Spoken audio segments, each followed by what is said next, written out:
सभी चालक भाइयों को मेरा नमस्कार। साथियों, आज की जो जानकारी है काफी ज्यादा महत्वपूर्ण है। दिल्ली के ऑटो टैक्सी चालकों के लिए दिल्ली की माननीय मुख्यमंत्री रेखा गुप्ता जी ने विधानसभा से ये ऐलान कर दिया है कि दिल्ली के अंदर ऑटो टैक्सी चालकों का बहुत ही जल्द वेलफेयर बोर्ड बनने वाला है। दिल्ली में हम ऑटो टैक्सी ड्राइवर का वेलफेयर बोर्ड भी बनाएंगे। साथियों, यहाँ पर एक चीज मैं आपको बताना चाहूंगा, कुछ ऐसे दिल्ली के अंदर ऑटो टैक्सी के संगठन हैं जो हमारे चैनल पर ये आरोप लगाते हैं कि मैं झूठी जानकारियां देता हूं। मैंने पिछले दिनों एक वीडियो बनाई थी जिसमें मैंने बताया था कि दिल्ली सरकार गिग वर्करों के लिए, ऑटो टैक्सी चालकों के लिए बहुत ही जल्द वेलफेयर बोर्ड बनाएगी। मैं आपको रेखा गुप्ता जी का वो बयान भी सुनवाऊंगा जो उन्होंने विधानसभा में दिया था। आज हमारे साथ मौजूद हैं भारतीय मजदूर संघ की ट्रांसपोर्ट यूनियन के महामंत्री राजेंद्र सोनी जी। सोनी जी, सबसे पहले तो बहुत बहुत स्वागत है आपका।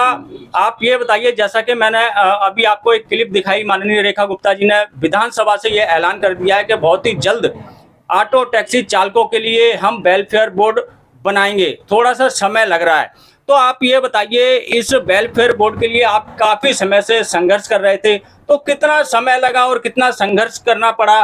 देखो, सबसे पहले हम दिल्ली प्रदेश के माननीय वीरेंद्र सचदेवा जी, जो दिल्ली प्रदेश के अध्यक्ष हैं, उनसे भी मुलाकात हुई थी हमारी, और उनको भी हमने निवेदन करा था पिछले 2 महीने पहले, उनके कार्यालय में गए थे मिलने।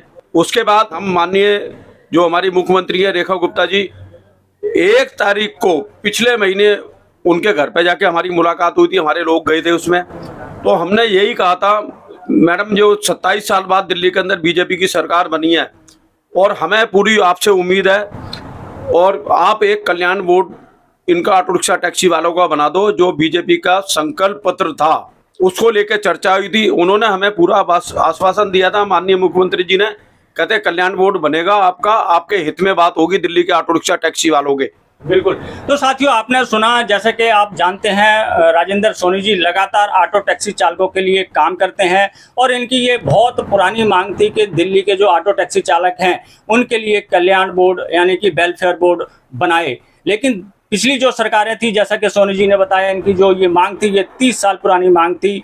कई राजनीतिक पार्टियां दिल्ली के अंदर राज करके चली गई, लेकिन ड्राइवरों की किसी ने नहीं सुनी।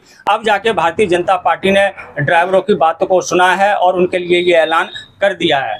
देखो, ये बात तो हकीकत है। हमने पिछले 30 से 35 वर्षों से 2 पार्टियों की सरकार रही है यहाँ पे।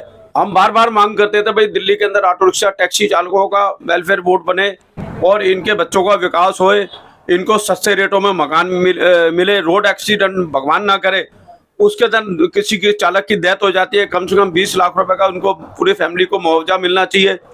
और क्या नाम है आपका, इनको मेडिकल की सुविधा मिलनी चाहिए पूरी फैमिली को, इनके कार्ड बनाए जाए स्पेशल, मगर पिछली सरकारों ने नहीं सुना। अब हमें ये उम्मीद है, दिल्ली के अंदर भारतीय जनता पार्टी की सरकार बनी है, ये कहीं ना कहीं इनके ऊपर हमारा भरोसा है, उम्मीद भी है, और ये लागू करेगी ये चीजें। दोस्तों, मैं आपको बता दूं, जैसे कि सोनी जी ने बताया, पूरा विश्वास है Bharatiya Janata party auto taxi चालकों के लिए वेलफेयर बोर्ड जल्द से जल्द गठन करेगी। ये है, हम सरकार से निवेदन करते हैं, एक कल्याण बोर्ड हो गया, एक अटल कैंटीन, इसको जमीनी हकीकत पे ले आया जाए, जमीन पे उतारा जाए। बिल्कुल बिल्कुल, सोनी जी की ये भी मांग है, जैसा कि गिग वर्करों के लिए भी ऐलान कर दिया कि एक अटल कैंटीन खुलेगी, इसी प्रकार से जो ऑटो टैक्सी चालक हैं इनके लिए भी अटल कैंटीन खोली जाए जिससे उनको लाभ मिल सके।